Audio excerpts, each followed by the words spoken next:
வணக்கம்.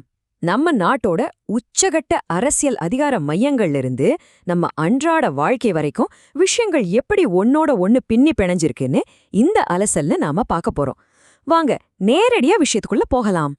டெல்லி ராஜ்யசபாவுல நடக்கிற விஷயங்களுக்கும் என்எல்சில நடந்ததா சொல்லப்படுற 424 கோடி ரூபாய் ஊழலுக்கும் உங்க ரேஷன் கார்டுக்கு வர்ற ஓடிபிக்கும் என்ன சம்பந்தம்?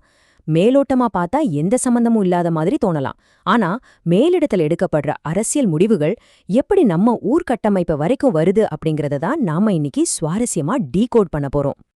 இன்னைக்கு நம்ம லிஸ்ட்ல என்னென்ன இருக்குன்னு பாத்தீங்கன்னா, முதல்ல தேசிய அரசியல் மற்றும் நாடாளுமன்றம், அப்புறம் தமிழ்நாடு அரசியலும் அதுல இருக்கிற சர்ச்சைகளும், மூணாவதா விவசாயம் மற்றும் உணவு பகிர்வு, நாலாவதா கார்ப்பரேட் மற்றும் டிஜிட்டல் அப்டேட்ஸ், கடைசியா ஜனநாயகத்துல மக்களோட சக்தி.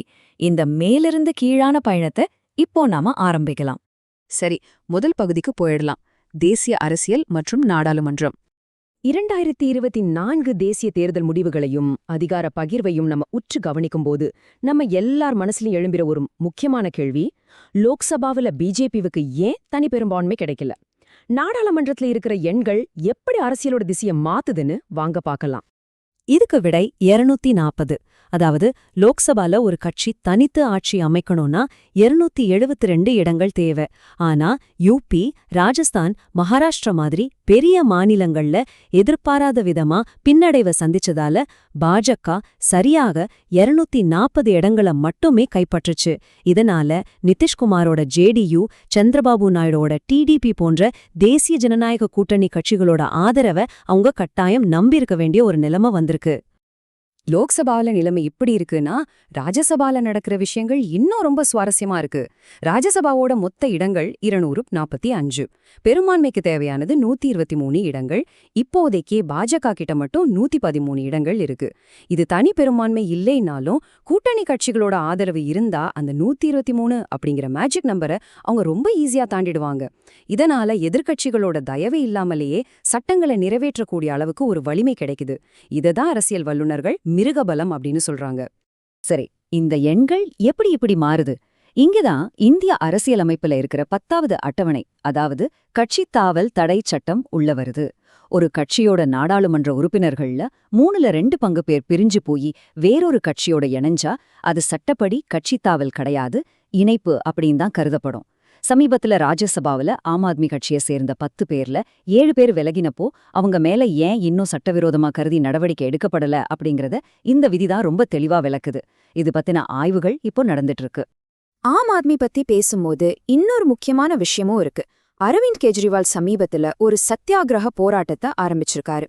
மதுபான கொள்கை வழக்க விசாரிக்கிற நீதிபதி ஸ்வர்ணகாந்த சர்மா அவங்களோட குடும்ப உறுப்பினர்கள் அரசு சட்டக்குழுக்கள்ல வேலை செய்யறதால அங்க முரண்பட்ட நலன்கள் இருக்குன்னும் தனக்கு நியாயமான விசாரணை கிடைக்காதுன்னு சொல்லி அவர் நீதிமன்றத்துல நேரில் ஆஜராவதை தவிர்த்துட்டு வராரு.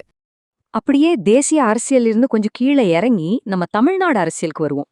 தமிழ்நாடு அரசியல்ல இப்போதைக்கு ஒரு பெரிய பேசு பொருள்னா அது நடிகர் விஜய் தொடங்கியிருக்கிற தமிழக வெற்றி கழகம் கட்சிதான். இவரோட அரசியல் என்ட்ரி ஒரு பெரிய கேள்வி எழுப்பியிருக்கு. ஆளுங்கட்சியான திராவிட கட்சியோட அதிருப்தி வாக்குகள் அவர் பிரிப்பாரா? அப்படி இல்லனா இளைஞர்கள் மற்றும் முதல் முறை வாக்காளர்களை கவர்ந்தெழுத்து எதிர்க்கட்சிகளோட வாக்குகளை தூண்டாக்குவாரா? எப்படி பார்த்தாலும் இது ஆளுங்கட்சி எதிர்க்கட்சி 2 தரப்புக்குமே ஒரு மிகப்பெரிய தாக்கத்தை ஏற்படுத்தும் அப்படிங்கிறது மட்டும் நிச்சயம். இன்னொரு பக்கம் நிர்வாக ரீதியா பாத்தீங்கன்னா இந்த 424 அப்படிங்கிற எண் இப்போ ஒரு பெரிய சர்ச்சைய கிளப்பியிருக்கு. கடலூர் மாவட்டத்தை சேர்ந்த மணிகண்டன் அப்படிங்கிறவரு சென்னை உயர்நீதிமன்றத்துல ஒரு வழக்க தாக்கல் செஞ்சிருக்காரு. நெய்வேலி பழுப்பு நிலக்கரி நிறுவனத்துல 2022 இருந்து 2025 வரையிலான காலகட்டத்துல ஒப்பந்ததாரர்களுக்கு சாதகமா விதிகளை தளர்த்தி எந்த வேலையும் செய்யாமலேயே பில்கள் பாஸ் பண்ணப்பட்டு நிலக்கரி சாம்பல் கையாளுதல்ல சுமார் 422 இருந்து 424 கோடி ரூபாய் அளவுக்கு ஒரு பிரம்மாண்டமான முறைகேடு நடந்திருக்குன்னு அவர் குற்றம் சாட்டியிருக்காரு.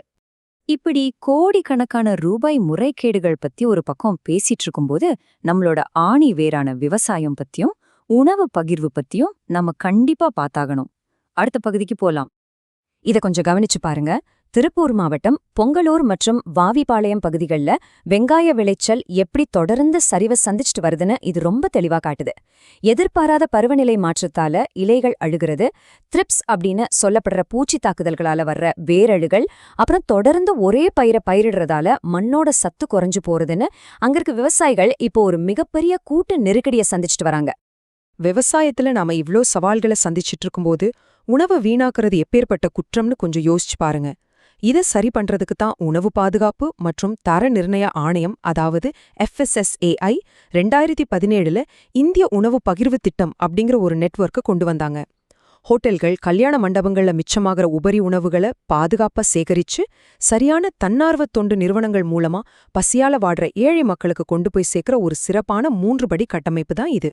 சாப்பாட்லேருந்து இப்ப நாம டிஜிட்டல் உலகத்துக்கு மாறுவோம். பகுதி 4, கார்ப்பரேட் மற்றும் டிஜிட்டல் மாற்றங்கள்.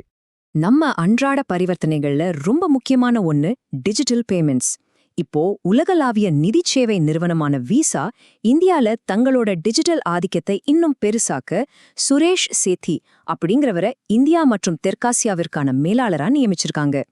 இவருக்கு டிஜிட்டல் துறையில 30 வருஷ அனுபவம் இருக்கிறதோட இந்தியாவோட டிஜிட்டல் பொது கட்டமைப்புகளை உருவாக்குனதுலயும் இவருக்கு பெரிய பங்கு இருக்கு. இது ஒரு பக்கம் இருக்க, விசா பத்தி பேசும்போது இன்னொரு தகவலும் இருக்கு. அதாவது அமெரிக்காவுக்கான H1B விசா நேர்காணல்கள்ல இப்ப புதுசா சமூக ஊடக தணிக்கை முறைகளை கொண்டு வந்திருக்காங்க. இதனால பல விசா இன்டர்வியூக்கள் 2026ஆம் ஆண்டு வரைக்கும் தள்ளி போயிருக்கு. டிஜிட்டல் பாதுகாப்பு அப்படிங்கிறது பெரிய பெரிய கார்ப்பரேட் நிறுவனங்களுக்கு மட்டும் அல்ல, நம்ம அன்றாட வாழ்க்கைக்கும் ரொம்பவே முக்கியம். உதாரணத்துக்கு நம்ம பொது விநியோக திட்டமான ரேஷன் கடைகளை எடுத்துக்கோங்க. அங்க கைரேகை பதிவு சில நேரங்கள்ல சரியா வேலை செய்யாது இல்லையா? அந்த மாதிரி நேரத்துல ஆதார் இணைக்கப்பட்ட மொபைல் எண்ணுக்கு வர்ற OTPயை இப்போ கட்டாயமாக்கியிருக்காங்க. இது பாக்குறதுக்கு சின்ன விஷயமா தோணலாம், ஆனா போலி ரேஷன் கார்டுகளை ஒழிக்கிறதுக்கும் ஏழைகளுக்கு போய் சேர வேண்டிய பொருட்கள் கள்ள சந்தையில திருடப்படுறதை தடுக்கிறதுக்கும் இது ஒரு அருமையான டிஜிட்டல் தீர்வா அமைஞ்சிருக்கு. இறுதியாக நம்ம பயணத்தோட கடைசி பகுதிக்கு வந்துட்டோம். பகுதி 5, ஜனநாயகத்தில் மக்களின் சக்தி. நாடாளுமன்றத்தோட பெரும்பான்மை பலத்துல ஆரம்பிச்சு ரேஷன் கடையில வாங்குற டிஜிட்டல் OTP வரைக்கும் பல விஷயங்களை நம்ம பார்த்துட்டோம். இந்த எல்லா அமைப்புகளோட அடித்தளமும் எங்க இருக்குன்னு நம்ம புரிஞ்சுக்கணும். ஒரு ஜனநாயக நாட்டுல எதிர்க்கட்சிகளோட பலம் குறையும் போது என்ன நடக்கும்? அரசியல் ஆய்வாளர்கள் என்ன சொல்றாங்கன்னா, அரசோட செயல்பாடுகளை கண்காணிக்கிற திறன் கொஞ்சம் கொஞ்சமா குறையும். ஒரு குறிப்பிட்ட கட்சியோட சித்தாந்தங்கள் மட்டுமே மேலோங்கி நிக்கிற அபாயம் ஏற்படும். அது மட்டும் இல்லாம விசாரணை அமைப்புகள் அரசியல் காரணங்களுக்காக பயன்படுத்தப்பட்டு ஒருவேளை நாடு சர்வாதிகார பாதையை நோக்கி போயிடுமோ அப்படிங்கிற பயமும் இருக்கு. எந்த ஒரு ஜனநாயக அமைப்புலயும் நாம கவனிக்க வேண்டிய முக்கியமான விஷயங்கள் இதெல்லாம். இங்க நாம புரிஞ்சிக்க வேண்டிய முக்கியமான பாயிண்ட் என்னன்னா, எதிர்க்கட்சிகள் பலவீனமா இருந்தாலும் உண்மையான அதிகாரம் எப்பவுமே மக்கள் கையில தான் இருக்கு. இந்தியாவோட 146 கோடி மக்களும் பொறுப்பான குடிமக்களா அரசாங்கத்தை பார்த்து வெளிப்படைத்தன்மையோட கேள்விகள் கேட்க தொடங்குனா என்ன ஆகும்னு கொஞ்சம் கற்பனை செஞ்சு பாருங்க. சமூக தணிக்கை முறை ரொம்ப ஸ்ட்ராங் ஆகும். அமைப்புகளை கேள்வி கேட்கறது ஜனநாயகத்தோட குறைபாடு இல்லைங்க, அதுதான் உண்மையான ஜனநாயகத்தோட பலமே. அது உங்க ஊர் ரேஷன் கடையா இருந்தாலும் சரி, இல்ல டெல்லி நாடாளுமன்றமா இருந்தாலும் சரி, நீங்க கேட்கிற ஒவ்வொரு கேள்வியும் தான் இந்த நாட்டோட எதிர்காலத்தை தீர்மானிக்குது. இன்னைக்கு நாம பார்த்த இந்த விஷயங்கள் உங்களை எந்த அளவுக்கு சிந்திக்க வச்சிருக்கு? உங்களை சுத்தி இருக்கிற அமைப்புகள் கிட்ட நீங்க அடுத்து கேட்க போற அந்த முக்கியமான கேள்வி என்ன? தொடர்ந்து விழிப்புடன் இருப்போம். நன்றி.